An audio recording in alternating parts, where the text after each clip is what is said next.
Hello सम्पूर्ण साथीलाई मेरो यस भिडियोमा स्वागत छ। आज चाहिँ म हैन यो सल्यानको बोनस सम्बन्धी भिडियो लिएर आएको छु। यो भिडियो के भन्दा हैन अब यो सल्यानको बोनस सम्बन्धी चाहिँ भिडियो ढिलो आयो भन्नुहुन्छ होला। किन ढिलो आयो भन्दा हामी चाहिँ सल्यानको बोनस पाउने बित्तिकै हैन सुई रुम छोडेर गइहाल्यौँ घुम्न। 4 दिन छुट्टी थियो।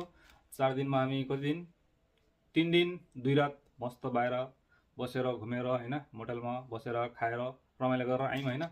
रमाइलो गरेर आउँदा हैन हामीसँग चाहिँ हामीले पाएको कम्पनीबाट बोनस सम्बन्धी हैन बाहिर खर्च गरेर हैन हामीसँग बचत भएको पैसा चाहिँ अहिले यदि यो 50,000 को नोट हो, चारटा छ। त्यसपछि यता यो 10,000 को नोट हो हैन। यहाँ लगभग अलिक धेरै छ, हेर्न सक्नुहुन्छ हैन। मेरो हातमा अटी नअटी छ।